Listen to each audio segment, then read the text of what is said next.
Watching the World Cup is great and all that. You know, Lionel Messi and Kylian Mbappe in the final. But it's not quite watching Manchester United, is it? United are back in action on Wednesday night against Burnley. It's not Sean Dyche's Burnley. It's Vincent Kompany's Burnley. Currently top of the Championship. They look like a very, very different team underneath Kompany, who certainly is taking them a different direction. And I'm going to run through a match preview. For the first time in a month, a competitive United game. Since that game against that lad there, whipped his shirt off after scoring the last-minute winner away at Fulham. Now, Burnley at Old Trafford will not be easy. We're going to have a disjointed team. It won't be a team full of the 11 that this man would love to start with.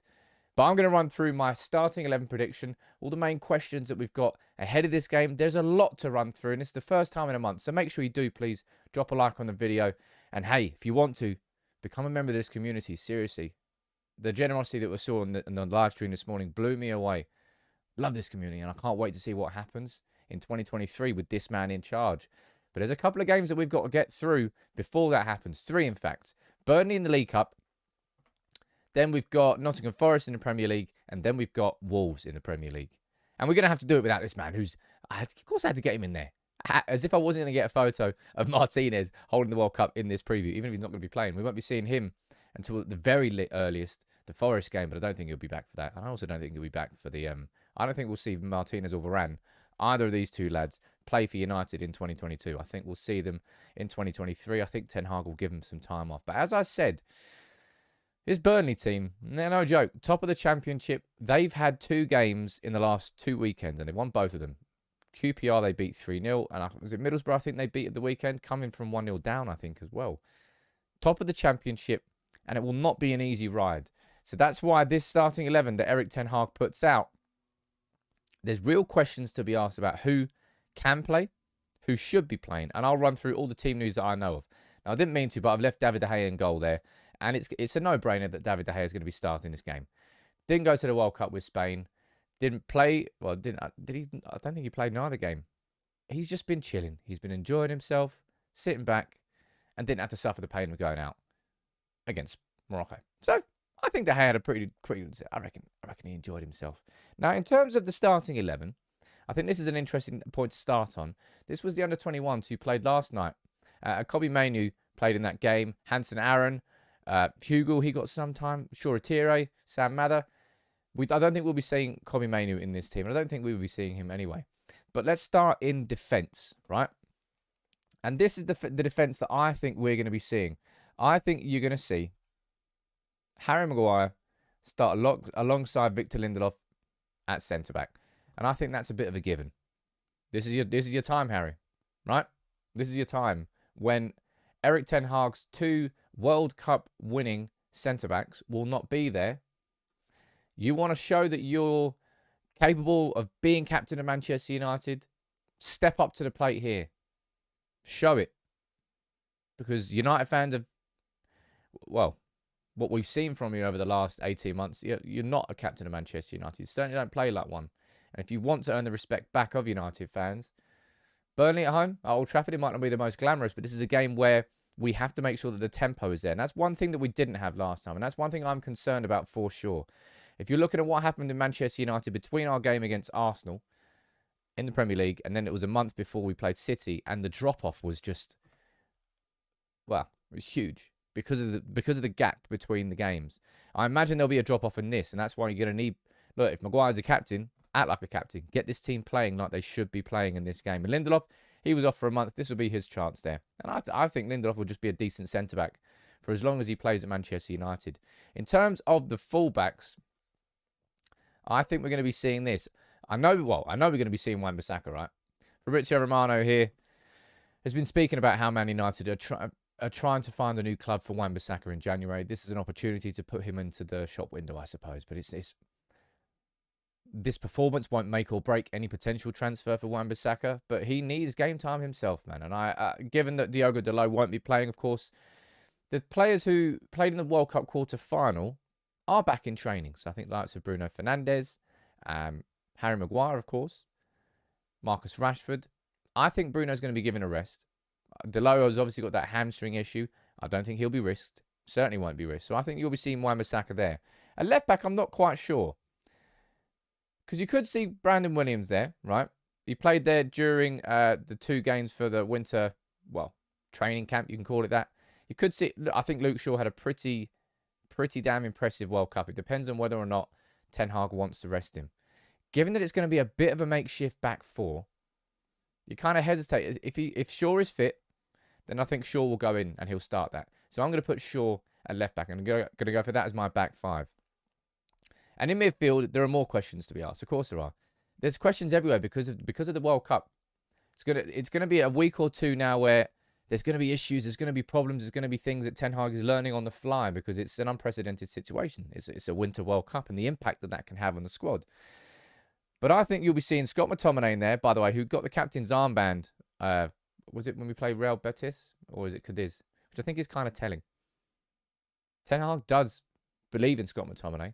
Obviously, it's not that he kept Casemiro out of the team, but Casemiro, in his first few games when McTominay was still playing well, McTominay kept his place. Then Casemiro played well, he came in. I think Ten Hag trusts Scott.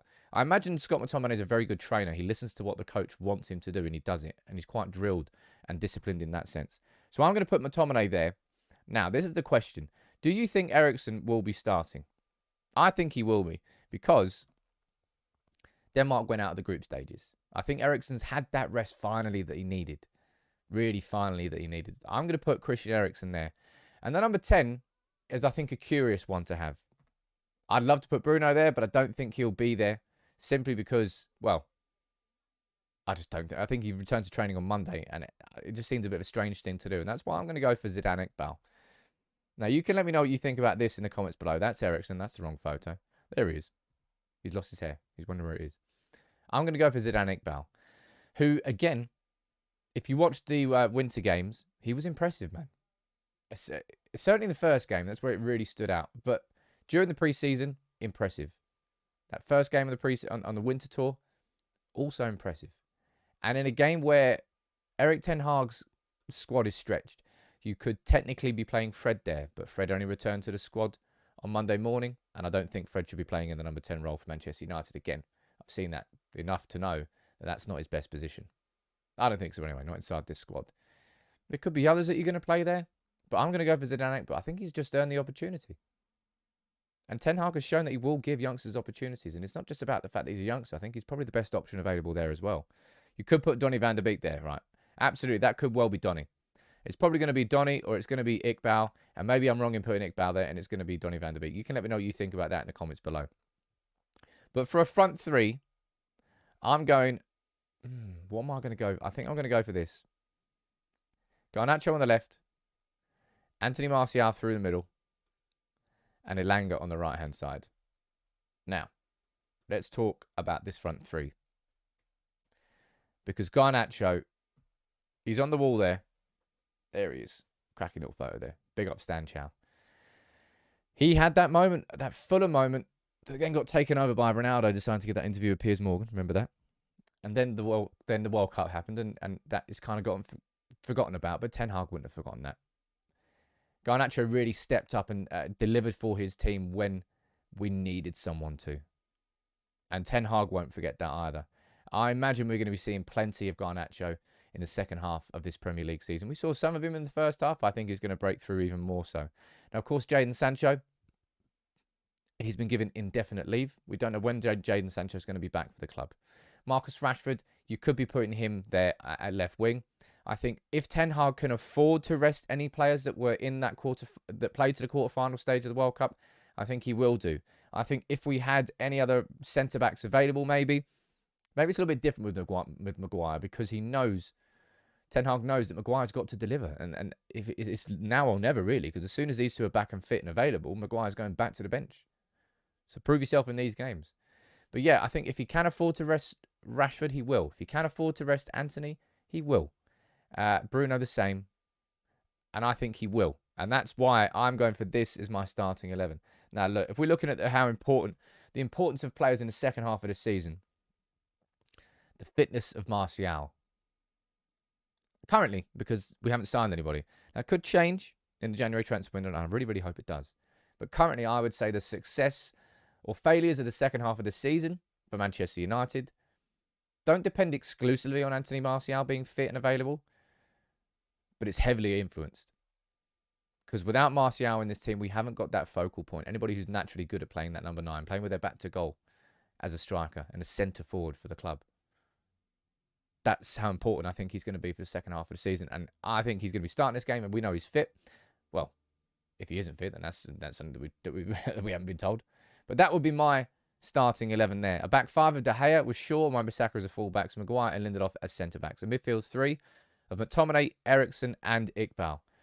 I would love to see Iqbal there, but you could well see Donny van der Beek play there instead. And I think McTominay is pretty much that's the only, if I'm looking at players I would say I'm 100% confident will start, I would go with McTominay.